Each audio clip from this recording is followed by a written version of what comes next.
Welcome back. US Vice President J.D. Vance has sparked controversy with sharp criticism of the UK and Europe, claiming free speech and democracy are in retreat. He was speaking at the Munich Security Conference, where he accused Britain of backsliding on civil liberties, citing the arrest of anti-abortion activists praying silently in her head, and new restrictions on public demonstrations. Here's a short snapshot of what he had to say.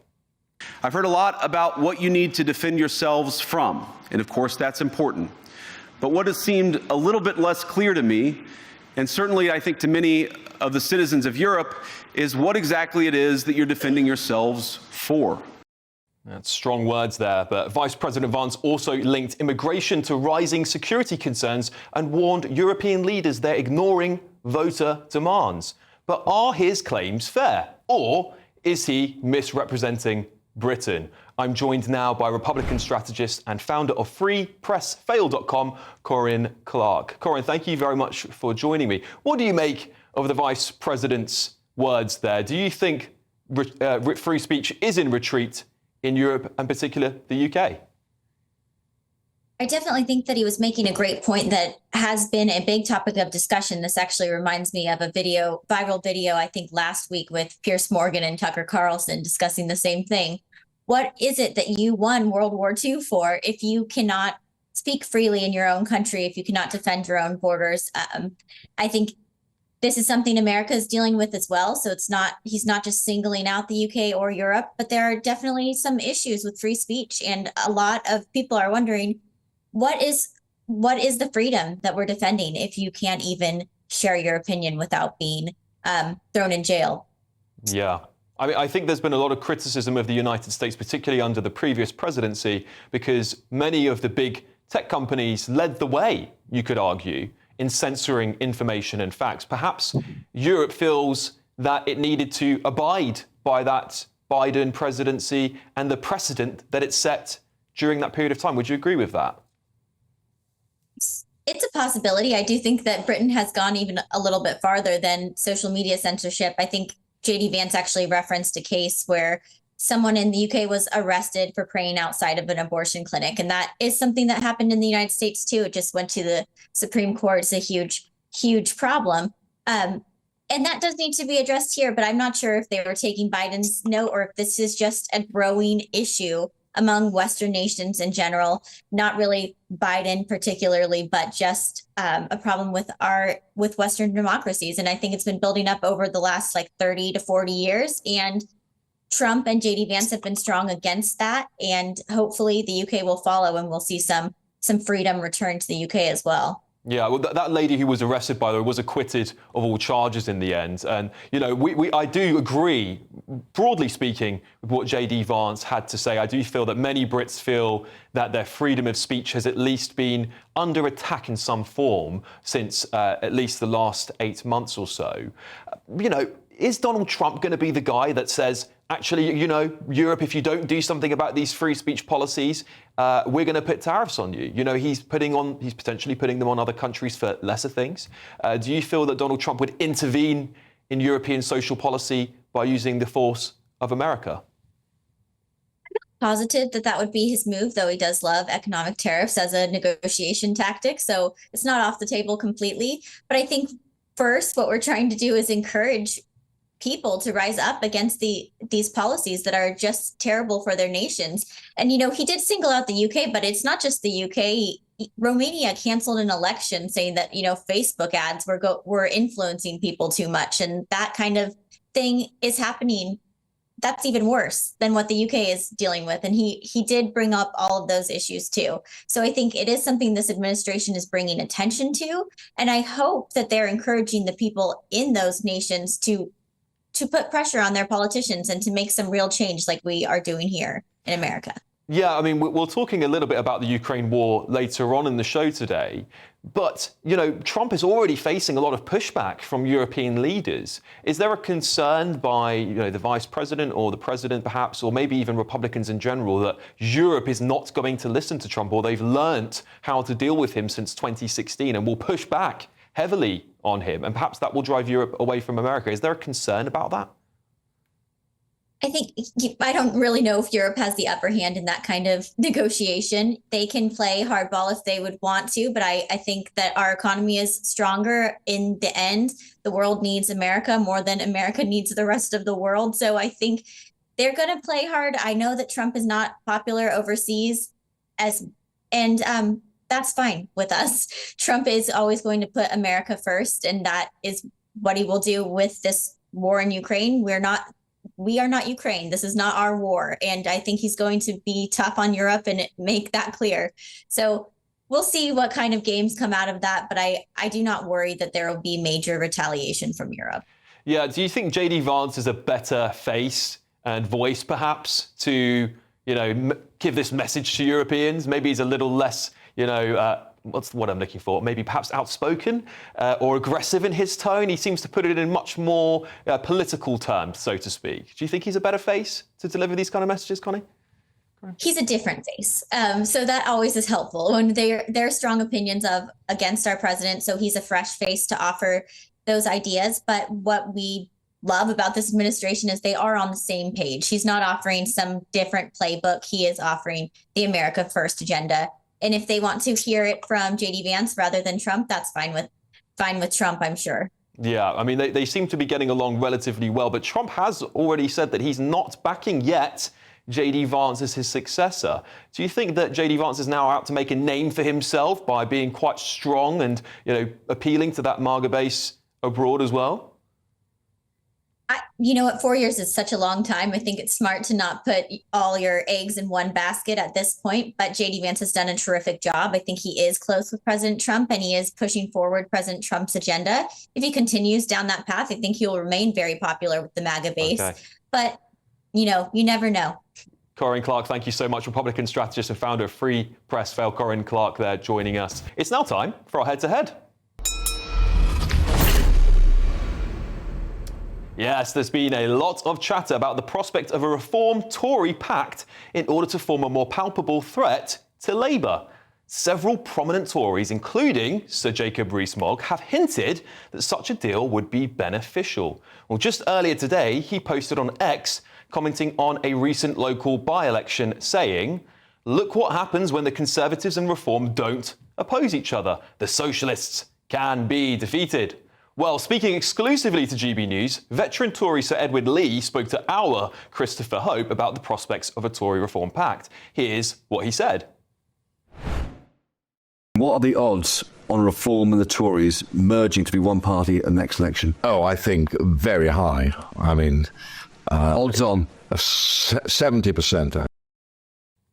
Oh, and in response, a Labour Party spokesman has told GB News that the Tories are plotting a dodgy backroom deal with Reform to deceive the public. Now, Kemi Badenoch has previously shut down the idea of any merger, as have senior figures in Reform UK, of course. But a lot can happen in a few short years. Could Sir Edward Lee turn out to be right after all? Well, I'm joined now by Reform UK councillor Harrison Ormond-Varty and former Tory MP Jane Stevenson. Welcome along, both. Jane, I'd like to start with you. Look, obviously, there's a long way to go to the next election, but lots of chatter about this as the two parties, Reform and the Tories, are polling 50% upwards when combined. Is this a good idea?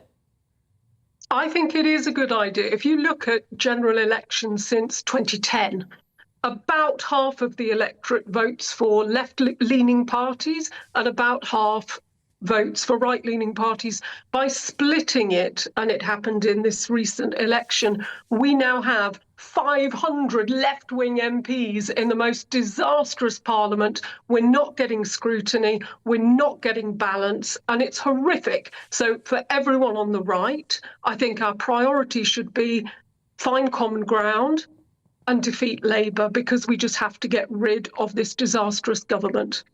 Yeah, well, Harrison, looks, there's obviously a lot of calls for this merger to take place. I'm assuming you're against the idea. Yeah, definitely. I mean, people need to realise that Reform are attracting voters across the board, not just from the Conservatives.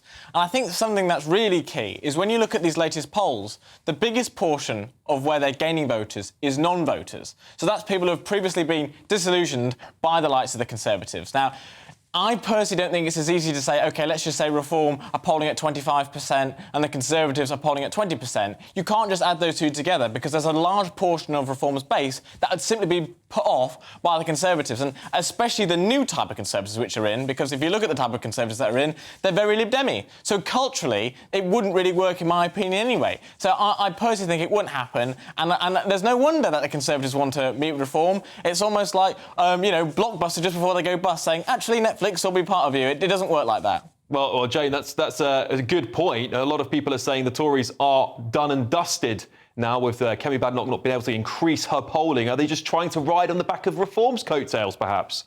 I don't think so. No, we're separate parties, clearly. But Harrison, you were elected as a Conservative not very long ago. You got 50% of the vote in your ward and 43% was with the Lib Dems. So in that seat, had a Reform person stood, or if you'd have stood as a Reform candidate, clearly they'd have got a Lib Dem. It's not that simple, but I think, to me, in 2019, Nigel could have been really savvy and he didn't challenge any sitting Conservative. He could have done a quality assessment of people he agreed with, and those he had an issue with, those towards the real centre of politics in the Conservative Party, he could have challenged. So I think where there's common ground, it just makes sense. We are in our electoral system. It's not pie in the sky. We have to put country before party, before pride, find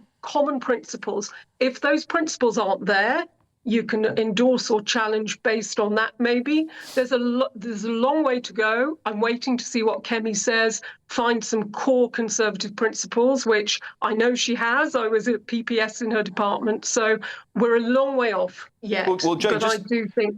Just on Kemi quickly, because obviously she's not managing to break through very strongly, at least that's the criticism of her, and the polls for the Tories haven't really moved while Reform is surging.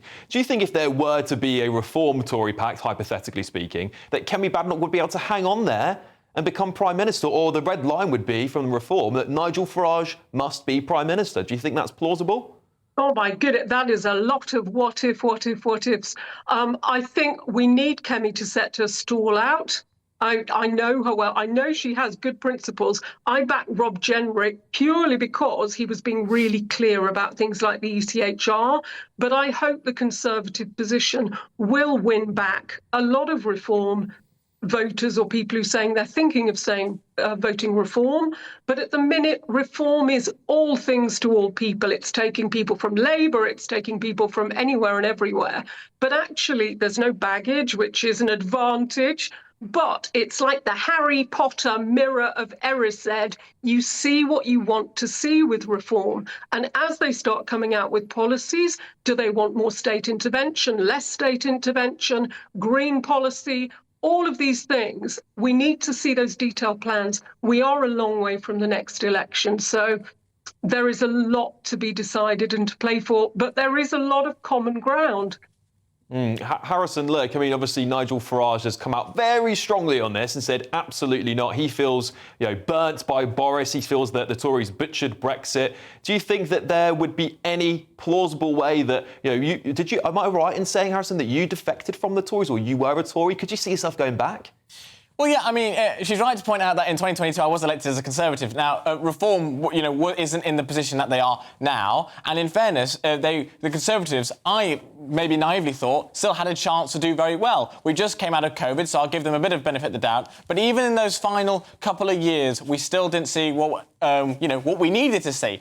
And I think that is essentially why Reform should never do a pact with the Conservatives. Now, that's way above my pay grade. I certainly wouldn't negotiate those. But in the sense that, they were to do that, it's the same case, and this will be the Achilles heel of the Conservatives in the sense that anything that they say, it will be, yes, but you had your chance and you didn't do it. So why on earth would Reform, get rid of their credibility in the sense of if they team up with these people, it'll be the same arguments thrown at them. And personally, although 4 years is a long time in politics, I personally don't think that those voters will go back, just like Labour voters took forever for them to forgive Labour, and they didn't really even forgive them. If we look at the general election results, they only did it because the Conservatives did so badly. So I personally think that their credibility is shot, and that is beyond the 4-year plan, in my opinion. Jane, final quick word from you before we wrap this up. Do you think the Tories can get their credibility back, and what does Kemi Badenoch need to do in order to win those Reform votes?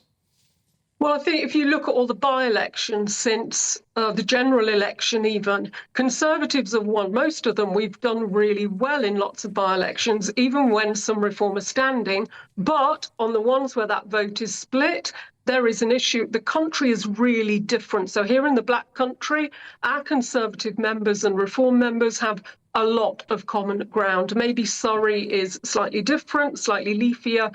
We've got that immigration message. All Conservatives locally here really support strong, robust action. And we were frustrated with the last government, but clearly parties are made up of people, and decent people on the right. First mission, get rid of Labour. OK, thank you both very, very much. That's Reform UK councillor Harrison Ullman-Varty and former Tory MP Jane Stevenson. Thank you both.